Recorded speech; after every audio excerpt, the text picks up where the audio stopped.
때마다 해줘야 하는 비료 작업이 힘드시다고요? 오레가, 슈퍼 오레가가 수고로움을 덜어드립니다. 간편하고 효과 좋은 완효성 비료 오레가, 슈퍼 오레가. 한 번의 시비로 지속적으로 뿌리에 영양분을 공급하여 경제적 부담과 노동력은 낮추고 생산성은 극대화하는 완효성 비료. 한 번의 시비로 농사가 완성되는 경제적인 비료 오레간다 오레가. 남해화학 오레가, 슈퍼 오레가. 여러분 안녕하십니까? NBS 뉴스 24입니다. 농협중앙회장 직선 제안을 담은 농협법 개정안이 국회 소관 상임위를 통과했습니다. 농림축산식품해양수산위원회는 22일 전체 회의를 열고 농협법 개정안 등 주요 법안들을 처리했습니다. 네, 이르면 26일 예정된 본회의에서 농협중앙회장 직선제 법안이 통과될 것으로 보입니다. 강창호 기자가 국회 농해수위 전체 회의를 취재했습니다. 국회 농림축산식품해양수산위원회는 22일 전체 회의를 열고 농협중앙회장 선거를 직선제로 전환하는 농협법 개정안을 의결했습니다. 농협중앙회장 직선제는 20대 국회부터 추진됐던 농업계 현안 중 하나입니다. 현행 농협중앙회장 선거는 전체 1,118개 회원조합 가운데 293개 대의원 조합의 조합장만 참여하는 간선제 형식입니다.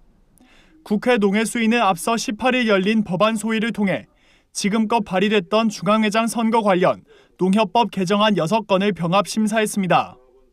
법안 소위를 거쳐 이날 전체 회의에서 의결된 농협법 개정안은 모든 조합장이 총회에서 중앙회장을 직접 뽑을 수 있도록 했습니다. 조합의 규모에 따라 투표권을 2표까지 인정하는 부가의결권도 반영됐습니다. 다만 중앙회장 선출에 적용하는 부가의결권 세부 기준은 법 개정 뒤 시행령에 위임하기로 결정했습니다. 부가의결권은 조합원 수 3,000명 미만인 조합에 1표, 3,000명 이상인 조합에 2표를 부여하는 방식이 유력합니다. 의결권은 조합원 수 등 대통령령으로 정하는 기준에 따라 차등하여 2표까지 행사하도록 하되 정부가 관련 시행령 마련 시 기준이 되는 조합원 수는 3,000명을 기준으로 하기로 하였습니다. 이와 함께 농협법 개정안에는 내년 3월 1일 종료되는 지역 농축협에 대한 방카슈랑스 규제 유예를 2027년 3월 1일까지 5년 연장하는 내용도 담겼습니다. 보험 서비스를 이용하려는 농촌 고령 주민들의 불편이 커질 우려가 제기돼서입니다. 또 농해수위 전체 회의에서는 농지법 개정안도 의결됐습니다. 해당 개정안에는 비농업인이 상속받은 농지와 이농인이 소유한 농지에 대해 농업 경영 의무를 부과하는 내용이 담겼습니다.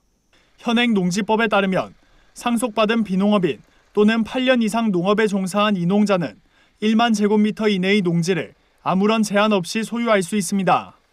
하지만 농촌 인구 고령화로 비농업인이 소유하게 되는 농지가 점차 늘어날 것으로 예상되고 있습니다. 이에 이번 농해수위를 통과한 농지법 개정안은 비농업인 소유 농지에 대한 관리를 강화해 헌법상 경자유전의 원칙이 충실히 지켜질 수 있도록 했습니다. 비농업 상속인 및 이농인의 소유 농지에 대해 농업 경영에 이용되도록 의무를 부과하여 헌법상 경자유전의 원칙과 농지법상 농지에 관한 기본 이념에 충실을 하도록 하였고 이날 전체 회의를 통과한 농협법 개정안, 농지법 개정안 등은 이르면 26일 예정된 국회 본회의에 상정될 것으로 전망됩니다. MBS 뉴스 강창호입니다. 지난해 국내 인구는 처음으로 데드크로스 시대를 맞았습니다. 출생아 수보다 사망자 수가 더 많아 인구가 감소세에 접어든 걸 뜻하는데요. 전국의 농촌 지자체들은 출산 가정의 현금 지원을 강화하는 등 저마다 인구 증가 정책을 펼치고 있습니다. 그러나 현장에서는 일회성 현금 지원보다는 양육 환경 인프라 조성이 시급하다는 의견이 나옵니다. 김인경 기자입니다. 얼마 전 충북 제천에서는 셋째 아이 출산 자금의 혜택을 받는 첫 번째 가정이 나왔습니다. 제천시의 인구 증가 시책에 따라 첫째는 150만 원, 둘째는 1,000만 원, 셋째는 4천만 원의 주택 자금을 지원하는 건데 셋째 아이의 울음소리가 들리면서 이 가정은 시에서 5,150만 원 상당의 지원금을 받게 됐습니다. 전입지원금을 대거 투입하는 지자체도 있습니다. 출생아 수를 늘리기가 쉽지 않은 만큼 인근 도시로 출퇴근하는 인구의 주소지를 옮기겠다는 건데요. 모두 인구를 늘리기 위한 농촌 지역 지자체의 고육지책입니다. 충북 진천구는 전입 인구를 대상으로 모두 10가지의 지원책을 내놨습니다. 가족이 함께 오면 혜택이 더욱 커지는데 타 지역에서 진천의 업체로 통근하던 부부가 고등학생, 대학생 자녀와 함께 다가구 주택으로 이사를 온다면 최대 400만 원을 받을 수 있습니다. 그러나 현장에서는 이렇게 지자체 간 경쟁적으로 현금 지원을 늘릴 것이 아니라 국가 차원의 양육비 지원 그리고 양육 환경 개선이 절실하다는 의견이 나오고 있습니다. 최근 전라남도는 도시군 인구정책협의회를 열고 지자체의 현금성 출생장려금 실효성 등에 대해 논의했습니다. 협의회에서는 특히 일회성 현금 지원의 효과에 대해 회의적인 의견이 많았는데 그보다 보육 여건 조성, 경력 단절 여성의 취업 지원, 가족 친화적 기업 육성 등 양육 인프라를 만들어주는 사업이 절실하다는 지적이 나왔습니다. 현재 주고 있는 금액이 지자체마다 최저가 첫째에 대해서는 목포 같은 경우는 20만 원인데 고흥 같은 경우는 720만 원이에요. 지자체마다 금액이 차이가 많이 나거든요. 현금으로 이제 받고 끝날 수도 있는데 양육 환경이라는 것은 맞벌이 같은 경우에는 애들이 아프고 할 때 와서 이렇게 누가 돌봐준다든지 그런 게 훨씬 체감이 되고 그런 그 양육 환경을 말씀하시더라고요. 생애 주기별 맞춤형 정책으로 차별화를 꾀하는 지자체도 있습니다. 경상북도는 올해 신혼부부 보금자리 임차보증금 이자 지원을 도내 전입 예정인 신혼부부에게까지 확대할 예정입니다. 또 임신 출산 지원을 위해 난임부부, 고위험 임산부의 의료비 지원을 강화하고 경북 김천, 상주에 공공산후조리원을 건립해 출산 후 경제적 부담을 덜어줄 계획입니다. 이후에는 영유아 전면 무상보육을 시작으로 지역 돌봄 공동체인 공동 육아 나눔터를 확대하고 학생과 청소년에게도 방과 후 돌봄 서비스를 제공하기 위해 마을 돌봄터를 늘립니다. 경북에 와서 결혼을 하고 아이를 낳고 키우는데 불편함이 없도록 인프라를 만들겠다는 겁니다. 이렇게 지자체마다 인구 늘리기 방안에 머리를 맞대는 건 그만큼 지방 소멸 위기가 코앞으로 다가왔다는 방증일 겁니다. 현장에서는 양육 환경 구축과 함께 중앙정부의 보다 실효성 있는 대책과 관심이 절실하다는 지적이 나옵니다. NBS 뉴스 김인경입니다. 소비자들이 농산물을 구입할 때 흔히 보게 되는 마크 가운데 GAP, 농산물 우수관리 인증이 있습니다. 정부가 올해 안전한 먹거리 공급을 위해 GAP 인증을 확대하기로 했는데요. 인증 농가 13만 가구 달성이라는 목표에 따라 GAP 농산물 생산과 유통 기반을 강화한다는 계획입니다. 보도에 손현진 기자입니다. 정부가 올해 농산물 우수 관리, GAP 인증을 활성화하기 위한 방안을 내놨습니다. GAP 인증 제도는 농산물의 생산과 수확 후 관리, 유통 전반에 걸쳐 농약과 중금속 등 위해 요소를 적절히 관리한 것을 인증하는 제도입니다.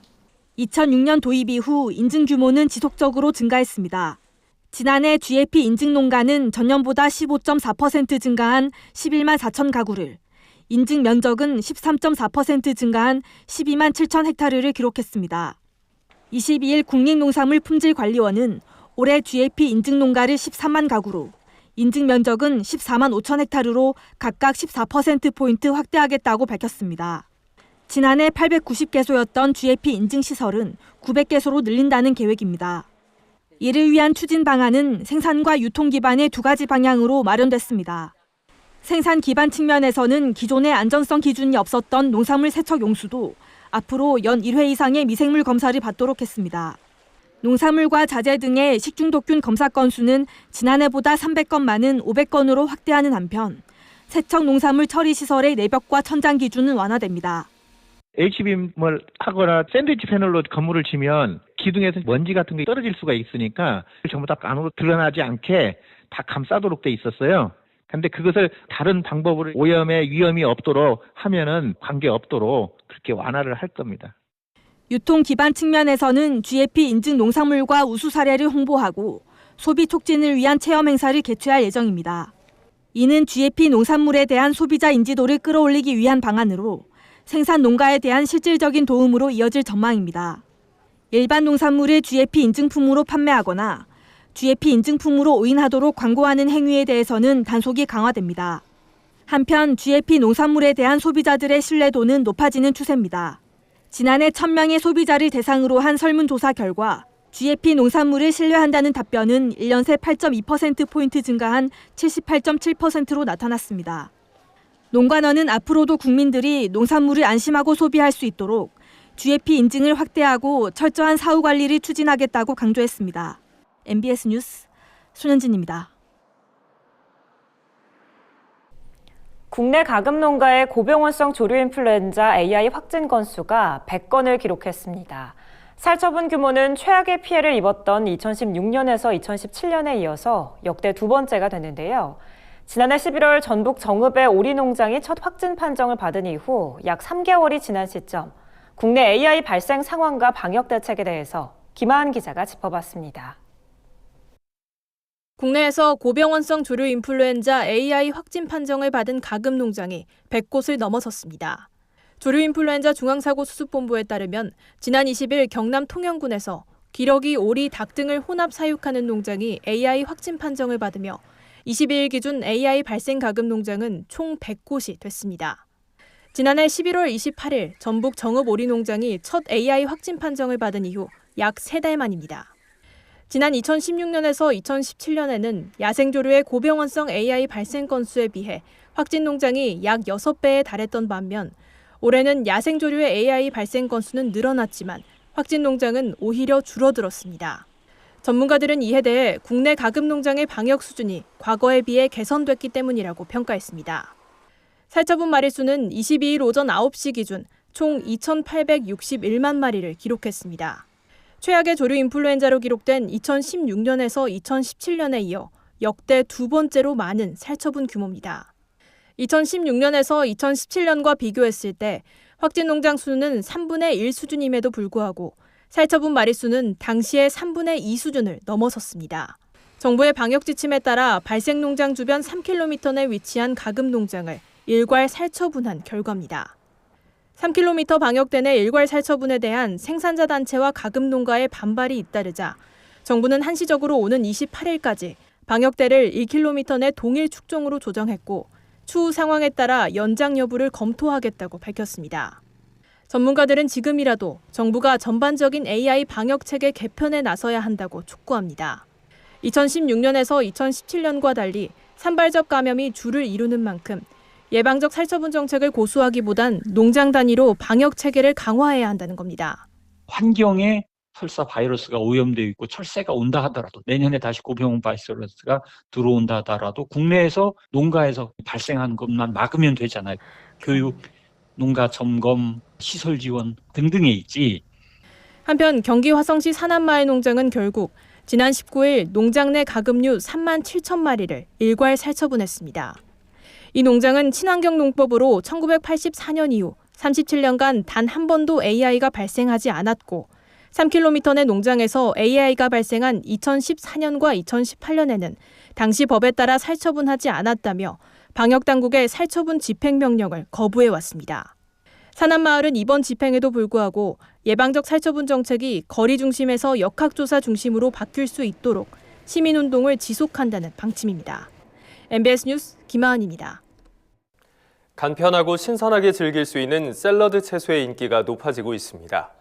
코로나19로 건강과 편의성을 중시하는 소비 기조가 확대되면서 샐러드 채소 판매량이 급증하고 있는데요. 관련 시장이 향후 지속적으로 성장할 것이라는 전망이 나옵니다. 권수환 기자입니다. 건강과 간편함을 중시하는 소비 방식이 확산되면서 관련 시장이 지속적으로 성장하고 있습니다. 먼저 샐러드 채소의 소비량이 늘고 있습니다. 한 대형마트에 따르면 지난달 1일부터 이달 14일까지 샐러드 채소 상품군 매출은 지난해 같은 기간보다 21.7% 신장한 것으로 나타났습니다. 파프리카, 브로콜리, 양상추, 아스파라거스 등 샐러드 채소 상품군 중에서 특히 파프리카가 34.5%, 아스파라거스가 33.7% 상승하며 매출 신장을 이끌었고 콜리플라워 매출은 140.8%나 급증했습니다. 해당 업체는 샐러드 채소 소비 확대에 대응해 품목군도 다양하게 늘릴 계획입니다. 건강에 대한 고객들의 관심이 늘어나면서 샐러드 채소 등 간편하게 먹을 수 있는 채소에 대한 관심이 높아지고 매출 역시 신장하고 있습니다. 유럽형 샐러드용 채소인 바타비아와 버터그린을 이번에 새롭게 선보이게 됐고 지속적으로 다양한 샐러드용 채소를 선보일 예정입니다. 전문가들은 코로나19로 건강과 편의성을 추구하는 소비 기조가 이어져 샐러드 채소 수요가 지속적으로 증가할 것이라고 전망하고 있습니다. 한국농촌경제연구원은 신선편의 과일 채소 시장 변화와 대응과제 연구를 통해 샐러드 채소 산업 확대에 따른 안정적인 공급 체계가 필요하다고 밝혔습니다. 대표적으로 생산자와 제조업체, 중앙정부 등 민관이 협력해 산지 출하 물량을 확대하는 방안이 제시됐습니다. 농업인들도 규모화될 필요가 있고 생산편의 협회에서도 협회 차원에서 공동 구매하는 시스템이 좀 필요할 것 같고 그것들을 연결해주는 역할이 공공에서 해줄 수 있는 역할일 거라 생각하고 있어요.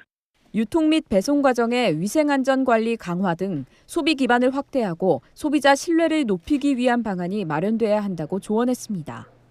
우리 농산물의 새로운 기회로 떠오른 샐러드 채소 시장. 시장의 확대가 전망되는 만큼 산업의 성장을 위해 다각도로 준비해야 할 때입니다. MBS 뉴스 권소환입니다. 전라남도 고흥은 대표적인 인구 소멸 위험 지역인데요. 특히 65세 이상 고령 인구 비율이 40%로 전라남도 내에서도 가장 높습니다. 그런 가운데 연세가 8, 90대인 어르신들로 이뤄진 일터가 있어 눈길을 끌고 있습니다. 고흥의 맛과 연륜으로 함께 일구고 있는 사회적 기업을 남수지 기자가 찾아가 봤습니다. 대한민국 최남단, 전라남도 고흥엔 벌써 파릇파릇 봄이 찾아왔습니다. 취나물입니다. 고흥의 취나물. 고흥 취나물은 맛도 좋고 향도 좋고 연약가도 많고 노제가 나와서 이 좋은 나물이에요. 고흥은 전국 취나물 생산량의 40%를 차지하는 최대 주산지인데요. 일조량이 길고 삼면이 바다로 둘러싸여 해풍을 맞고 자라기 때문에 질 좋은 나물의 산지로 유명합니다. 하지만 고흥의 나물은 원산지 표기가 되지 않는 원물로만 유통이 됐기 때문에 많이 알려지지 않았었는데요. 그 점이 아쉬워 탄생한 것이 바로 장아찌입니다. 고흥의 우수한 농산물이 제대로 제값을 받지 못하고 있는 상황이 안타까웠고요. 나물 가격이 늘 불안정해서 판로에 많은 어려움이 있었고 어떻게 하면 부가가치가 높은 제품으로 좀 만들어 볼까 고민하다가 평소 제가 좋아하던 장아찌를 좀 만들어서 판매를 하면 좋겠다. 나물을 고부가가치로 상품화하기 위해 모윤숙 대표는 장아찌에 쓰이는 나물부터 차별화를 뒀습니다. 바로 이른 봄에 나는 첫 순으로만 장아찌를 담그는데요. 이맘때 나물이 가장 연하고 영양소도 많기 때문이라고 합니다. 부직갱이, 치, 곤드레, 방풍나물 피클 장아찌인데요. 저희가 이렇게 100일 동안 초원 숙성을 한 이후에 고객님들께 소분해서 식탁으로 찾아가고 있습니다. 100일 동안 천천히 저온 숙성을 거치는 것이 1년 동안 아삭한 식감이 유지되는 비결. 여기에 12가지 채소를 사용해 염도를 낮췄습니다. 장아찌는 짜다는 기존의 고정관념이 이곳에선 통하지 않습니다. 때문에 젊은 층의 입맛까지 사로잡은 것은 물론 일본과 미국으로의 수출까지 성공시켰는데요. 2018년에 시작한 사업은 3년 만에 연매출 2억 원이 넘는 규모로 성장했습니다. 덕분에 이곳과 계약을 맺은 지역 내 농가들 역시 소득 창출의 효과를 얻고 있는데요. 창업 전 사회복지사로 일하던 모윤숙 대표가 추구하는 것이 바로 지역 사회와의 상생입니다. 이곳에서 일하는 직원들 나이가 대부분 8, 90대 어르신인 것도 그런 이유에서입니다. 고흥군의 이제 고령화 인구 비율이 저희가 전국의 1위인데 이 어르신들의 어떻게 하면 삶의 질이 조금 더 좋아질 수 있을까? 이분들이 어떻게 하면 조금 더 행복한 일상을 보낼 수 있을까? 지역의 물적 자원인 나물을 상품화해야 되고 또 인적 자원인 어르신들의 일자리를 만들어주는 과정이 쉽지만은 않았지만 어떻게 하면 지역사회와 함께 성장할 수 있을까? 그렇게 생각을 하면서 취약계층의 일자리 창출, 그리고 고흥 나물 소비 확대의 공로를 인정받아 군에서 받은 표창 패만도 여러 개. 어르신들과의 연륜과 모윤숙 대표의 신념이 모여 고흥장아찌는 오늘도 고부가가치 제품으로 새 지평을 열고 있습니다. 아름다운 고흥을 사랑해주세요. MBS 뉴스 남수지입니다. 다음은 간추린 뉴스입니다. 전라북도가 올해 여성농업인 편의장비 지원 품목을 확대합니다. 여성농업인 농작업 편의장비 지원 사업은 반복적인 농작업으로 근골격계 질병 발생률이 높은 여성농업인의 농작업 부담을 경감시키기 위한 지원 정책입니다. 올해 지원 기종에는 휴대용 예초기가 추가돼 농작업대, 이동식 충전 분무기, 고목 수확차 등 총 5종의 1,000대가량을 지원할 예정입니다. 도는 이번 사업으로 농작업에 취약한 여성농업인의 작업 환경을 개선하고 삶의 질을 높이겠다는 방침입니다. 전남도가 올해 시군 마을공동체 지원센터 5개소를 선정하고 본격 지원하기로 했습니다. 시군 마을공동체 지원센터는 마을 활동 경력이 있는 전문가를 채용해 마을 자원 발굴 및 마을 공동체 역량을 강화하는 역할을 맡게 됩니다. 지난해까지 도내 11개 시군의 센터 설치를 완료했으며 5개소를 추가 선정하기 위해 오는 26일까지 공모에 나섭니다. 도는 지원센터의 조기 설립 및 안정적인 운영을 위해 설립 초기 3년간 시군과 함께 매년 1억 5천만 원의 운영비를 지원할 예정입니다. 국립농산물품질관리원은 설 명절 기간 농축산물 원산지 표시 일제 단속을 실시해 위반 업체 443개소를 적발했다고 최근 밝혔습니다. 모두 1,892개소를 단속한 결과 위반 품목은 돼지고기 88건, 쇠고기 67건 등이었으며 위반 업체는 음식점 146건, 가공업체 94건 등으로 조사됐습니다. 농관원은 코로나19로 비대면 거래가 증가함에 따라 지난해 대비 음식점 적발건은 감소하고 가공 통신 판매업체 적발건은 증가했다고 밝혔습니다. 위반 업체에는 농수산물 원산지 관리법에 따른 형사처벌 또는 과태료가 부과될 예정입니다. 저희가 준비한 소식은 여기까지입니다. NBS 뉴스 24 마칩니다. 함께해 주신 여러분 고맙습니다.